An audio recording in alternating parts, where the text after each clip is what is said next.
These are the 7 worst properties you could buy in 2025. And if you buy one of these, you could well regret it in 5 years. Because as you're about to see, not all good deals are good investments. Hey friends, welcome back to the channel. I'm Ed, an economist and property investor at Opus Partners. This is my mate Andrew, who owns 40 properties. And this is our conversation about the worst properties you could buy in 2025. Now, Andrew, what's number 1 on our list?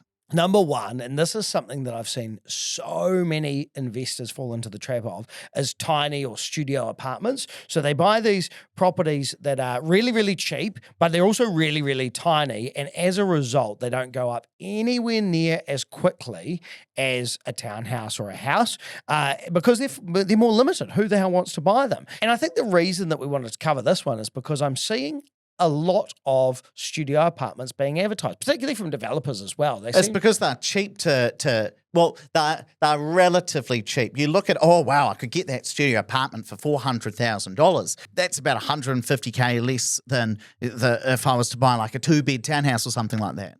Yeah, and so the market price point is easier for people to get into, or so they think, and then they end up buying something that really is going to be such a bad investment in terms of capital growth that it really doesn't make sense. Well, the issue isn't just that these properties don't go up in value as fast. And typically, you know, if a house is going up by 5%, a studio apartment might go up at like 2 or 3%.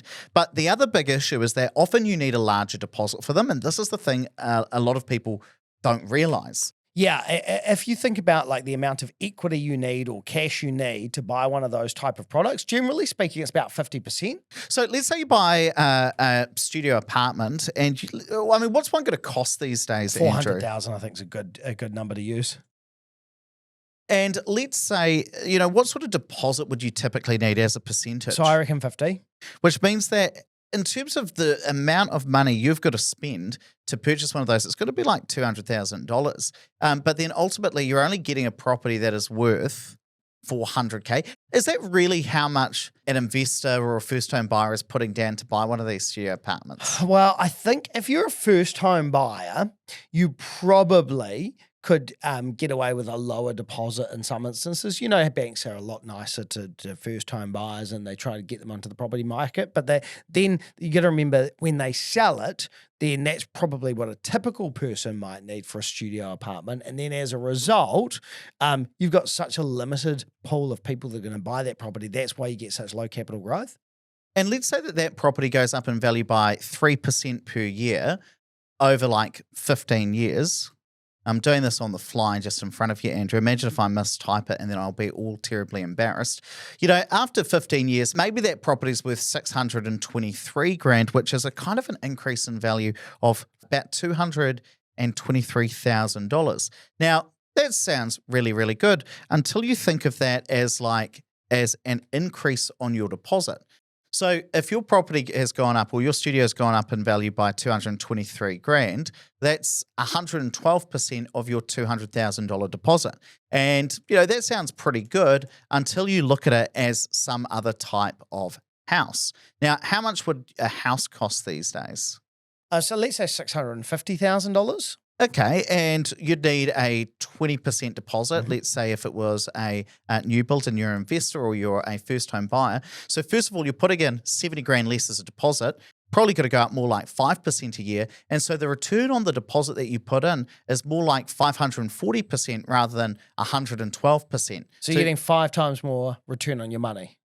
Yeah. Now, we're not factoring in cash flow because we haven't said is it a first-home buyer, is it an investor, but you're getting a much, much better return on the money you're putting in. That's why studios are number 1 on my list of properties not to buy. The second one I want to talk about are leaky homes. It was really fascinating. Years ago, we did these big dinners out with podcast listeners, people who listen to the podcast, follow the YouTube channel. And I remember, was it a draw or something like that? Yeah, we were trying to grow the channel. Oh yeah. And so I can't remember what it was, but I remember late at night, it must have been like 11:30, and I'm sitting in a central Auckland restaurant. Soul. And that's right. And one of the people who come along was like, look, I'm looking for my first property and I really want to buy a leaky home.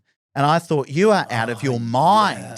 She was like, yeah, but I really want my first property to be a big hit. So my plan is to buy a leaky home, to renovate it, and then sell it for way more money. Now, if you could pull that off, that would be potentially a really good investment because you're going to buy that leaky home for like very, very little money. The renovation is going to cost hundreds of thousands of dollars, but in the end, you might come out better off. But I was like, for your first investment, for your first property, that is totally inappropriate. It is so fringy because you've got no idea what you're doing yet. This is going to be your first ever property. I mean, what's your view on that? Yeah, I completely agree. That type of property is for a specialist investor who has a bit of experience. Like I remember some investors that I work with in Christchurch, and they flip houses. So they buy, renovate, and sell again, and they target properties that are leaky or could be leaky. Now, these guys have a building firm and a scaffolding firm. So their cost is much lower than you or I if we were going to do a project like that, but also they've got more experience. Unless you're one of those type of people, stay away from them. And I was reading in One Roof that there was this leaky penthouse that sold for $52,000. And so this is probably one of the reasons why some people are like, yeah, I want to buy a leaky home because I'm going to get it so cheap at 52 grand. What you didn't realize is this is going to take $700,000 worth of repairs to make sense. And what I was trying to get across to this first home buyer at 11:30 p.m. at night after a few drinks was, you don't have hundreds of thousands of dollars to spend on that. It's not like the bank's going to lend you that money against that house. Like you've got to have some wealth first before you can do that. The other thing, if you're buying in a complex like this, is you can get really caught by what the other members of a body corporate enforce you to do.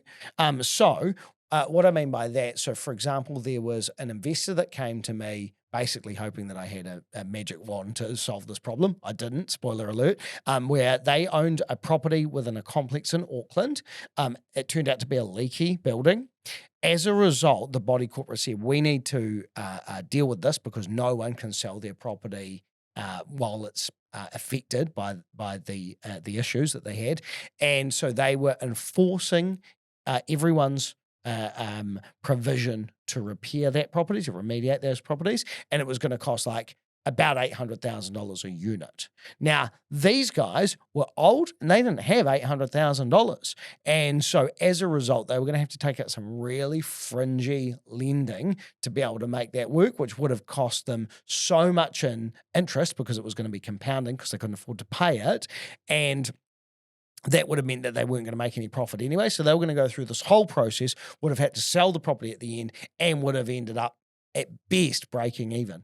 The third property that we should talk about that I think are really bad ones to buy is anything that is leasehold. And again, they sometimes sound sexy online because they're so cheap. So I saw another article where this apartment, which is like right in the middle of Auckland, sold for just $35,000. Seems great. I'll buy that. Well, the big issue with leasehold properties is, like, just for anybody who's new, who doesn't know what a leasehold property is, that's where you buy a property and you own the house, but you don't own the land underneath. And so you've got to pay what's called ground rent to the owner of that land. Now, where people have got caught out in the past is where that ground rent is pretty cheap at the start. But generally with leasehold properties, that ground rent is renegotiated every 7 years. And the big issue that catches people out is typically that rent goes up at the rate of house price growth, while if you're an investor, your income is only going up at rental price growth. Typically, house prices have gone up by something like 6 to 7% per year, whereas rents have gone up by something like 4% per year. And so what some people have the issue that people run into is that their rent's going up slowly, but then their ground rent, their costs are going up way, way faster. And that's the reason why you see these properties selling really cheap. I've actually got a friend who owns a leasehold property. They bought it ages ago, right? And then they had a change in circumstance. I'm pretty sure she's been trying to sell that for something like 7 years. Yeah, that sounds about right. About 7 years is how long she's trying to, really trying to get rid of this property. Meanwhile, she's still having to pay that ground rent, and that ground rent is going up. And it has bigger implications as well. I was working with some investors that wanted to close their wealth gap. They're relatively young, like early 40s, and they'd made the mistake of buying a leasehold property. The bank didn't like it at all. Right, so they'd lent them the money to buy it, but because the ground lease had gone up so much, it really affected the servicing. As a result, they wouldn't lend these clients any more money, and so that meant they had to sell that property before they could do anything. It's been 4 years and I haven't heard from them, so my guess is they still haven't been able to sell it either. And they're in a position now where they've got to put their retirement on hold for the future, because every year that passes, another year they're going to have to work, because they bought this dud investment. And number 4 on our list is hotel rooms. Now, people will be surprised, like, oh, what does that mean by buying a hotel room? Yeah, so they were really, really popular. Probably about 20 years ago, you'd see a lot more of these as investments. And investment groups would facilitate, I'll buy a room at the Heritage Hotel, for example, and then I get 4 nights use of it or a week's use of it every year. And so people get tricked into, oh yeah, great.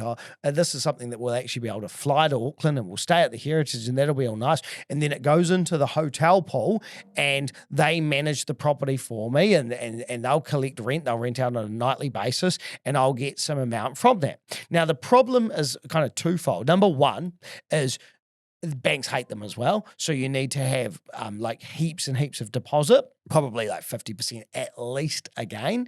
But the second thing is, say you have a COVID type event, right?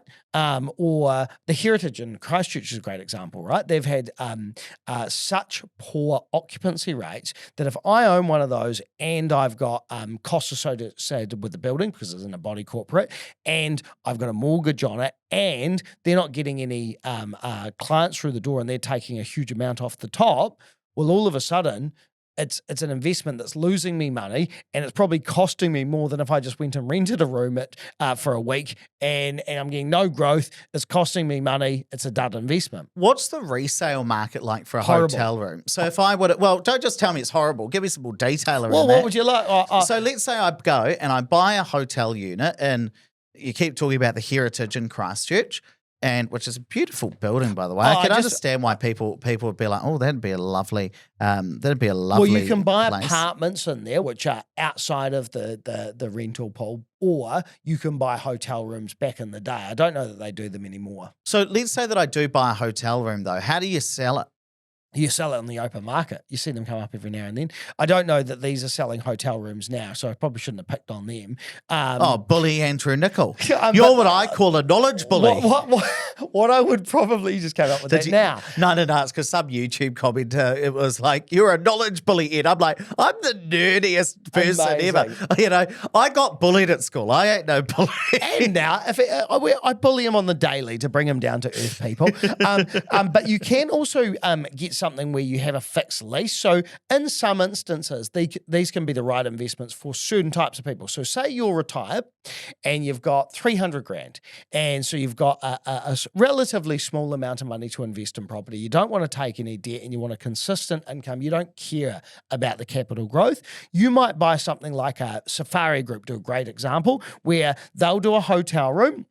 You'll have a lease with Safari or Ramada or something like that, and they will guarantee to pay you a certain amount. It might not be quite as much as if you went directly to the Ramada and had it go out on an actual per nightly basis, but that gives you some certainty around income. So those type of units I have recommended to very specific investors. The other big one that's real interesting is bare land. And it's amazing the number of Kiwis who just end up like owning a piece of like dirt, basically. With some grass on it. People end up going, oh, this would be a great great site later on for something or other. I reckon 1 in 10 investors that I work with has some land just sitting there doing nothing. Yeah, and they bought it thinking, I'll do something with this later, and it doesn't end up happening. I will never forget, probably about 5 years ago, we used to have, when we were much smaller, like live chat on our website. So anywhere, if you just went to the Opus Partners website, you could talk to me and just put in a little chat. And, I'd only get, a couple a week or something like that. And so it was quite manageable. And they always came through late at night. And I remember a lady in Wellington messaging me being like, yeah, Ed, I've bought this. I currently live in a property. I've bought this piece of bare land and I'm thinking about like building my dream home on it. And so, we kind of talked about some numbers and I was like, to be honest with you, you don't have enough equity to be able to do this. Like you don't have the money available to put down as a deposit in order to be able to get the bank to lend you money to do this. And so the big issue you got to come up with is you've bought this land, but you're not in a position where you're able to do something with it. And so my big warning for investors is always, if you're going to buy a piece of land, you might be able to get the money to buy the dirt itself, but do you have the ability to develop it or build that dream house on it or build an investment property on it or whatever you're planning on doing? Because you might find that, actually, you've got these big dreams, but you can't make them happen. And in the meanwhile, you've already committed a couple of $100K to buy this piece of dirt, which now isn't worth as much to you. Yeah, and you're paying rates on it and getting no income. Number 6 is properties in very small towns. This is a controversial one. Yeah, this is something that, being a small town boy, I can understand that sometimes people have this emotional attachment to where they come from. But if you're buying anywhere with a small population, you're going to have a really small tenant pool, which is a problem for finding a tenant for the first time. I mean, we've looked at the vacancy rates. I remember, I think it was the West Coast, we looked at some of the vacancy rates there. Things could sit empty for half a year till you find the right tenant. Well, that's a real problem if you've got a mortgage or even if you're relying on that income. Then if you think, okay, well, in 10 years' time or 20 years' time when I go to sell the property, what if it takes me half a year to sell the property as well, or I just can't get the right price because there aren't enough buyers out there? It's quite funny. I was recently... I did a TikTok about the worst places to buy a house in New Zealand, right? Did you upset someone? I upset, and I won't name it out because you'd be able to Google who this person was otherwise. It was the mayor of that town. Oh, that's so good. The mayor of that town emailed me. So I'm very upset with you, Ed, that you said that our town is one of the worst places to buy a house in New Zealand. So now we can't travel there. We can't do the next book. We can't do a book tour there. We're not going to be able to go to... Is that where it was? Yes. Edward. So anyway, we'll be chased out of town with pitchforks. And what I was trying to say is, sorry that I've upset you, but that when we're talking about small towns, it's not because we don't like them. It's that or they're not good places to live or to visit, but we're looking at it purely from the investment numbers. And actually, that's why we've got number 7 on our list. Yeah, which is people buying the wrong type of property for what their situation needs. And I'll give you an example. So just recently, I had an investor email me and say, hey, I'm really excited. I'm wanting to get into investing. I've spoken to a financial advisor about a type of property. Can I get your 2 cents on the developer? And I looked at it and said, oh, yeah, the developer, I know a little bit about them. But the type of product, I'm quite surprised that's been recommended to you because that's a high yielding property and you're like in your 30s and you're looking for as much capital growth as possible. Now, people sometimes get so fixated on yield, for example, in the cash flow of a property, that they forget about what they're giving up to get that high yield. So in this instance, these guys needed to close their wealth gap. They've got a big wealth gap. And so they need really, really good growth. They've got good cash flow personally. They were going to buy a property that was okay for cash flow. Actually, it wasn't that good, but it was better than, just a normal property. But it was still going to lose money on a weekly basis because they were borrowing 100%, even though it was high yielding. And it was going to be really, really poor capital growth into the future because of the uniqueness of that property. It wasn't going to do either thing that they wanted it to do. It wasn't going to go up in value as well as another property could, and it wasn't going to give them the cash flow that they thought they were going to get once they paid their mortgage and all the other costs. And so really, it wasn't fit for purpose. I suppose the main thing is thinking about what's the right property for you. Are you more concerned right now about the cash flow of the property, or are we really buying this because we want this property to go up in value over the long term, and then you're going to use that for your retirement? And it's just making sure, are you looking for a growth property or are you looking for a yield property? If you really want a yield property, then the worst thing you could do is buy the wrong type. Buy a growth property. That wouldn't be the right type. If you're looking for growth and that's what you really care about, the worst property you could buy is a yield property because it's not going to do what you want it to do. And so that's our leopard list, the 7 worst properties to buy. Small apartments, leaky properties, leasehold properties, hotel rooms, bare land, properties in micro towns, and the wrong types of properties for you. Do you disagree with what we said? That's really good. The only way we get better is by talking and sharing ideas. So let me know what's one thing you agreed with and one thing you disagreed with that we said in this show. Let me know down in the comments section.